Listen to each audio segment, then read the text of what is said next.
When it's cold, snow makes noise, by the way. And what is that guy dragging down the road? It's like some sort of Jeep or something, like a Jeep Liberty. You gotta love the vintage Wood wheels. wood wheels, plus the patch pad on there. There's wire and a rubber and other tire on it to hold it in place. That's great. We got some diesel action going out there. What would you do with something like this? Not a factory. That's not factory.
Welcome to Minnesota is Rust. Thanks for showing up. This is our 1 year anniversary. We are going through and hitting some of the vehicles you haven't talked about. If you look way down that way and way down that way, you'll see a bunch we've talked about, plus some over there, tractors over there. But here we have another one you might see on the channel someday. 1983 Oldsmobile. Regency 88, 98, something like that. Last licensed probably 10, 12 years ago. Collector plates on it now because that's how we roll. Yeah, it's got a foot or two of snow. That happens out here. We would love to do an LS swap in this or something like that. That would be so fun. The sitting in these, driving down the road, it's like sitting on your couch. They're just so comfy cruising down the road. Nice big frame, lots of space for everybody. Real nice car, relatively clean. Of course, the vinyl top makes me nervous, but it's not rusted through. All of the plastics on the front bumper and back bumper and some of that pot metal stuff always kind of falls off, but nice car. I think I would like to do a LS swap, so we're going to do a nice cruiser. But what would you like to do with this guy? I'd probably do the same thing. I would, because this always reminds me of Grandpa's Caprice, right back there. 86 Caprice. So I would probably keep it as is pretty much, except for I would change the drivetrain. I'd make it be able to like be a little bit of a street racer, but not really, because you still gotta let your kids be able to drive it, you know. The kids, right? The yeah, kids. like you. So this has a 301 V8. This is still carbureted, like I said, it's 83. You didn't get some of the old, early FI until a couple years after that. Ran good. Tranny had some shifting issues. That's why it was never really driven a ton. But really nice car. Clean, no rust. Some surface here or there, but a nice rig. I picked it up, if I remember, at an auction or something like that forever ago. Just really nice GM product here. So, with that being said, like I said, we're in the rest of this video, you're going to see some more clips from some other units you have not seen on the channel yet. I hate to say it, but when I go to the DMV to get tabs, they pull up over 50 vehicles for us, not including tractors, snowmobiles, and some other bits and pieces there. So, with that being said, stay tuned for more Minnesota is Rust. And what is that guy dragging down the road? It's like some sort of Jeep or something, like a Jeep Liberty. Okay, thank you much. As we continue through our projects, 1917 Or so. Model T. We're pretty sure it's a 17. Last licensed in 1957, 57. So which there's is a plate pretty wild. from 47 up there. This is a 56 plate with a 57 tag bolted to it. So this is an older T that had been retrofitted with 6 volt, so it has some electric lights on it where you can see where it had gas lamps before. We always made jokes, you turn your high beams on, you just turn the wicks up, right? We got lights down here, we got lights up there. This is a complete unit, engine does turn over. You gotta love the vintage Wood wheels. wood wheels, plus the patch pad on there. There's wire and a rubber and other tire on it to hold it in place. That's great. This has been in the family since the 30s, and we're happy to have rescued it and saved it. And this is where it's sat for a while. Moved it from one garage to another. Now we got a little space here, along with some other cars we got stashed. But it'd be cool to get it running, get it driving, and someone could drive it to school one day. Might be a little cold. Might be a little cold. This is it is a touring, so it folds down. The windshield folds in half. It has a convertible top on it. It's a 3-door. There's no driver's door because they didn't want the driver to fall out, you know. And so there's a passenger door on the behind the driver, and then there's 2 doors on the other side. But it's all there. The wood floor is in good shape, and so it was in dry storage for the last 50 years. We rescued it in the early 2000s, late 90s, early 2000s, where it was sitting at another relative, and hope to get her back on the road. So, any other thoughts on this star of the show? The wheels have been eaten, gnawed on, some of them by woodchucks and stuff, because this was sitting in a location where the sand had gone up pretty high on the wheels. So Yeah, there were critters that kind of lived anything. underneath it, and they buried it up to the floorboards, but the floorboards weren't touching the ground, so it stayed pretty dry. But not much rust in here, but just remember, Minnesota is rust. More updates. 1968 LTD. So in the fleet, we have a 69 Galaxy, 68 LTD, 67 Fairlane. Someday I thought it'd be funny to get one from each year, but here we go. 68 LTD, 2-door hardtop, 390 FE. Bought this from Air Force, a retired Air Force vet. He drove it from California to Minnesota. So no rust here. A little bit of surface rust. Actually a tiny bit under 1 or 2 of the fenders, but nothing much. Probably some salt rust in there from the ocean. So drove this a little bit back in the day. Hideaway headlights. The interior had been redone. Will need just to be freshened up right now. 390 automatic, power steering, air conditioning. Nice, solid car here. See, I don't think our new Milwaukee air compressor will do too much for this tire. Yeah, that one is down. Just a tad She's bit. it's only flat on one side, so it should be fine. Oh yeah. We'll turn that one on. We'll turn it around. Ended up buying another front clip.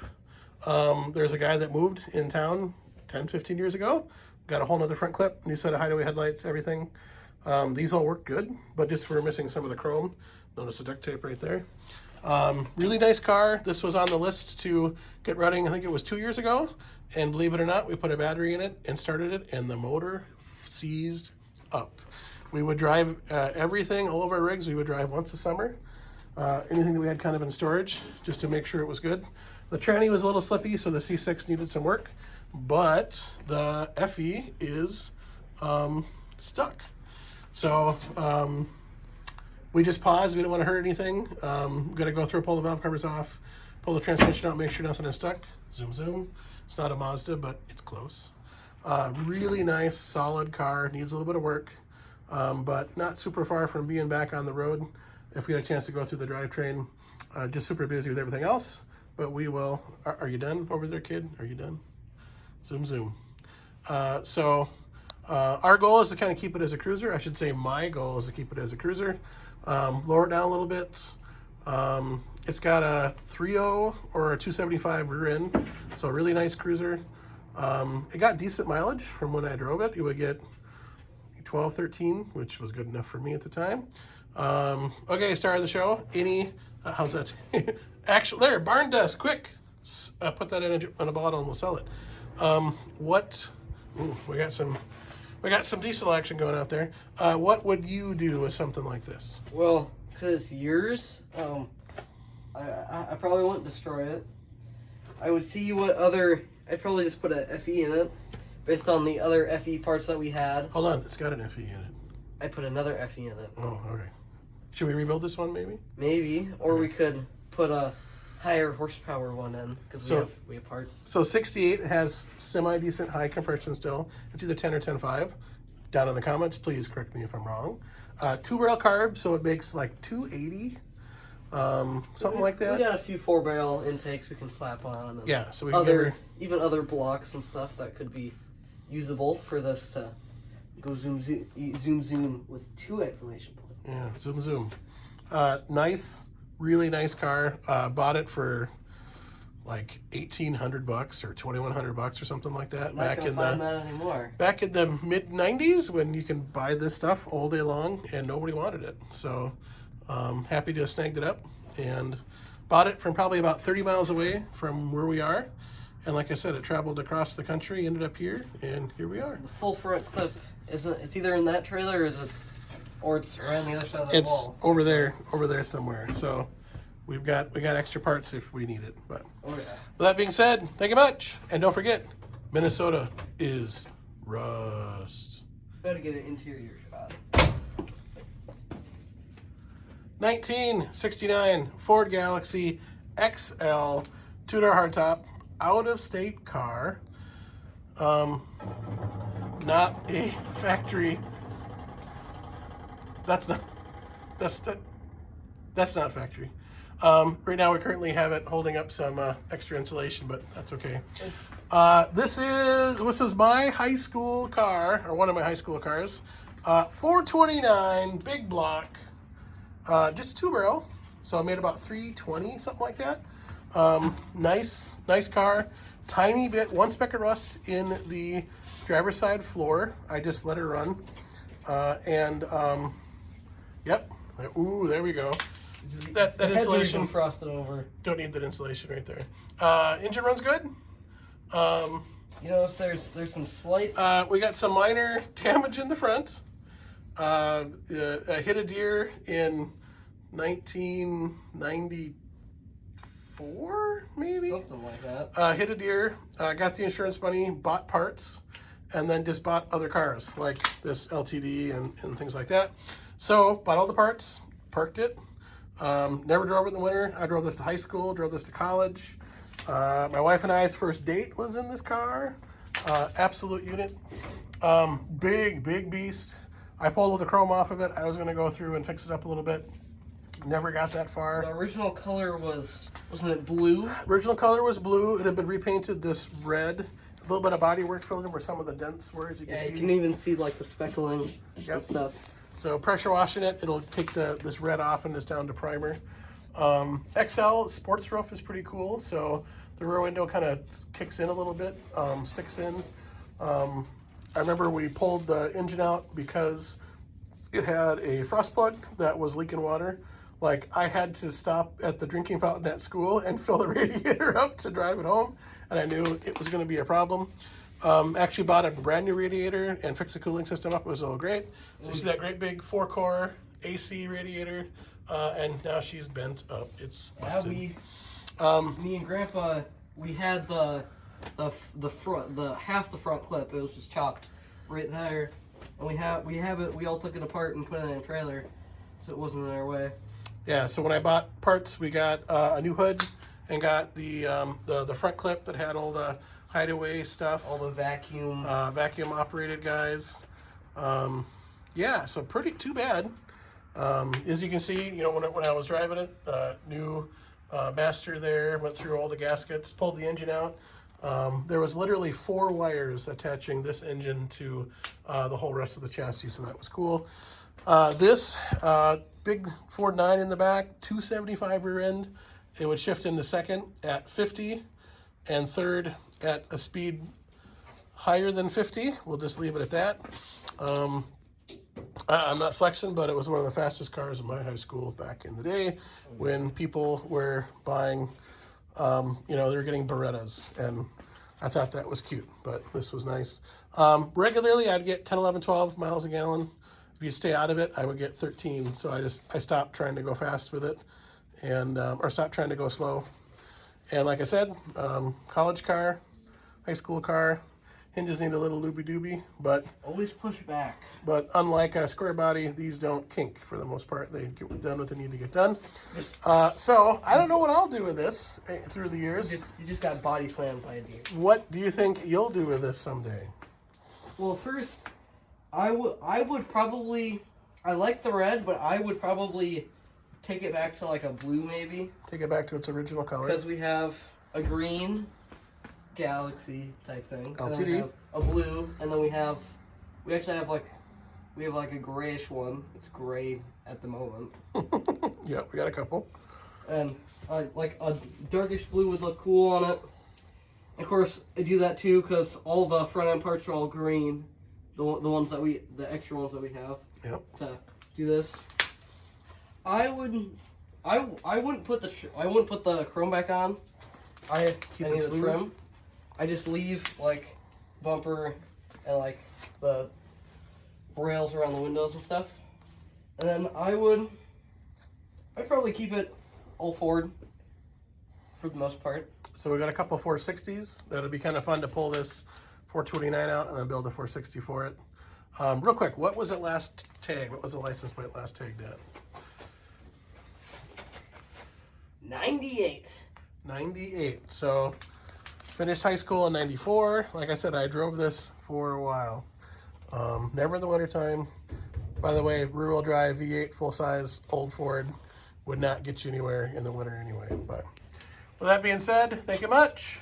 Don't forget, Minnesota is rust, but not with this car. Wait. Minnesota is rust. Wait. Hold on. We're getting there. There you go. She's perfect. There we go. 1952, 53, 54, early 50s, maybe as late as 55. International Super H. This is used on the road every day in the summertime. My dad or my son or I use this to pull some water tanks around to water some of our trees. This is a real Super H. I'll insert a picture here of the bin tag, which you can kind of see down there next to the intake tube. Really nice solid rig.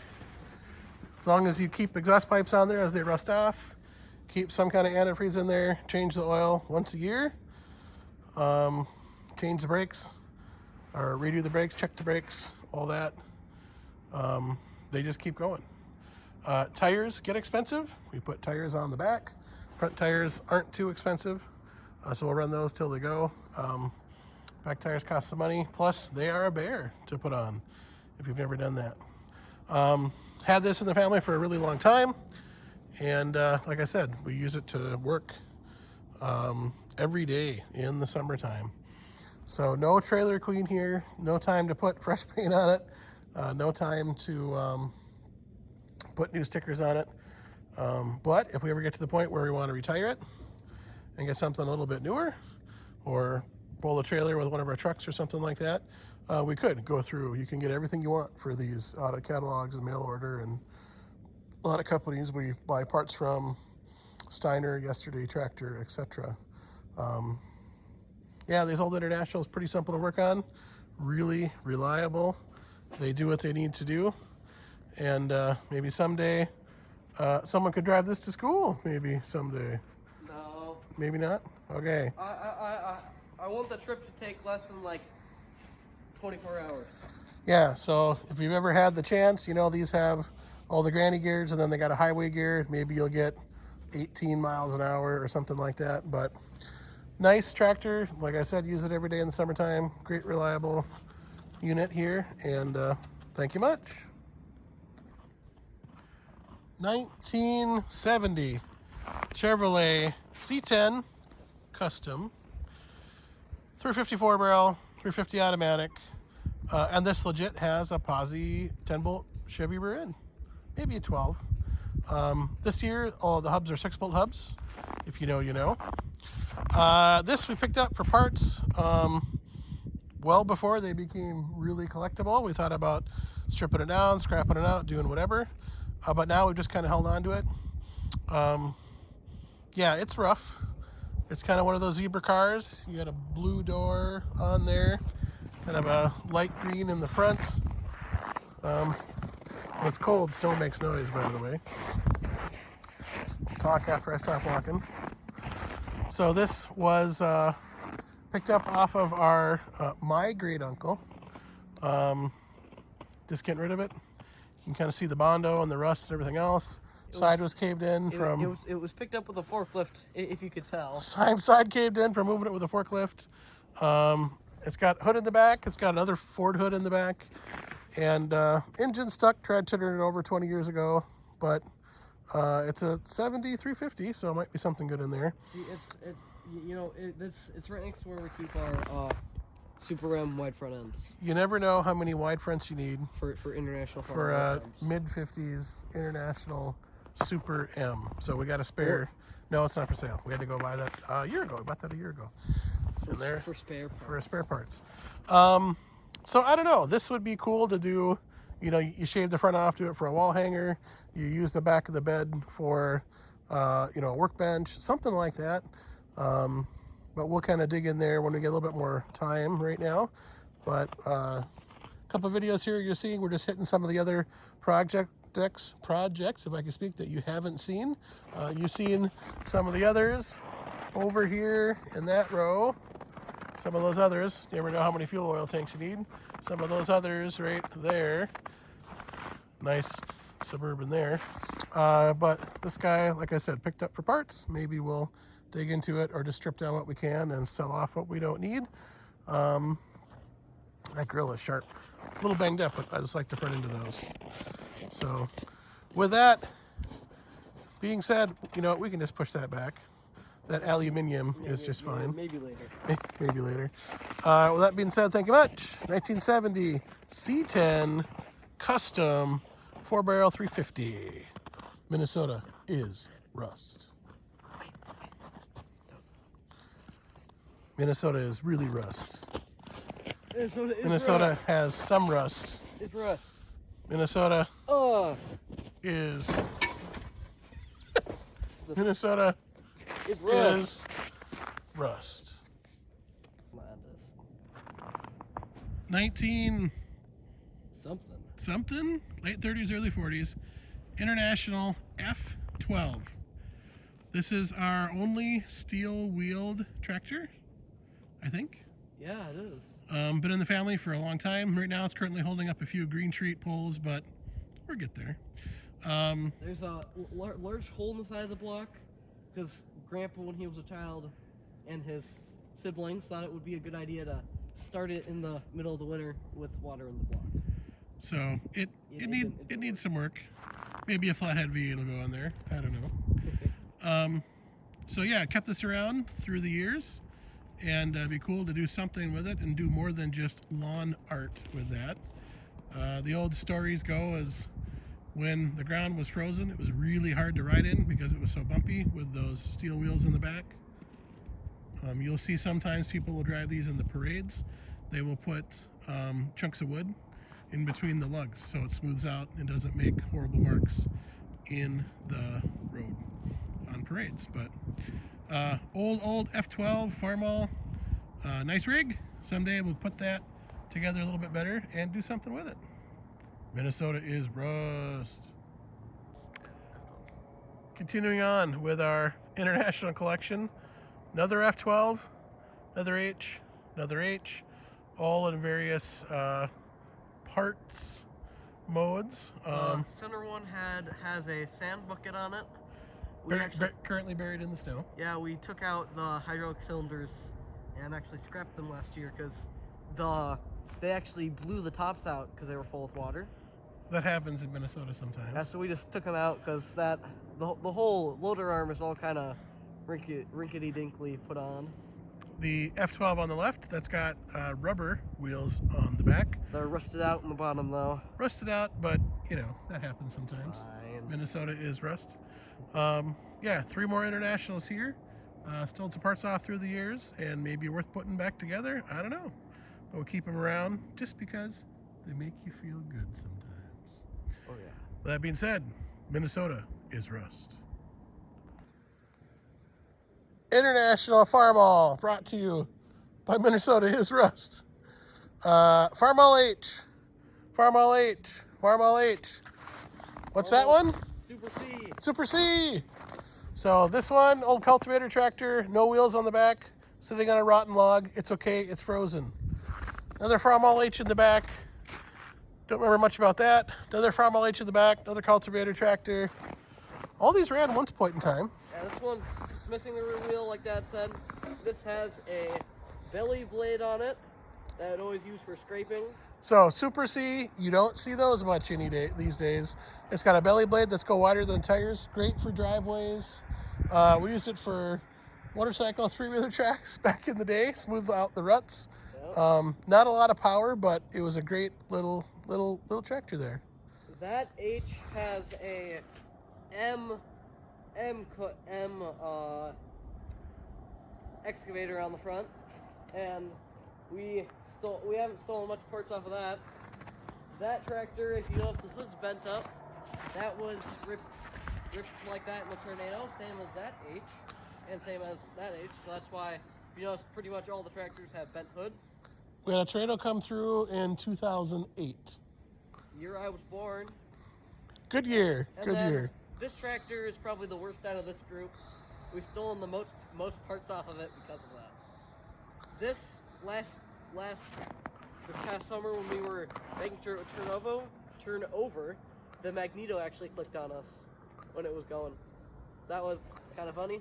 Got a pretty big stack for the size of it. High 3-inch exhaust pipe on a high horsepower. Oh yeah. Okay, we're continuing through everything we got here on Minnesota is Rust. Not seen on the channel before, maybe in the background. 87 Eagle wagon. As you know, 87 is the last year for these, so you get some weird stuff under the hood sometimes.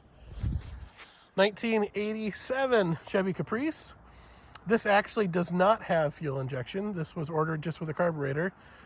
Texas car, really nice rig, solid. And next to it, under the snowbank, is an 84 Oldsmobile, kind of like the other 83 Oldsmobile from there. 84 Oldsmobile. That one you haven't seen on the channel. 86 C2500 Bourbon, that you have seen. In the back, what do we got? Vinyl top on this one is peeling off. Yep.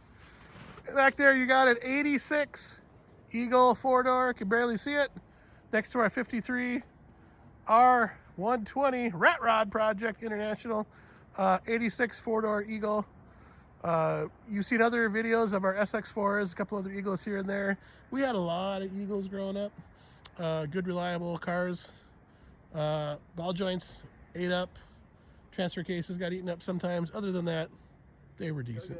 Good Good winter vehicles. Good winter vehicles. Before Subaru were popular, that's what you got around The here. American Subaru. The American Subaru.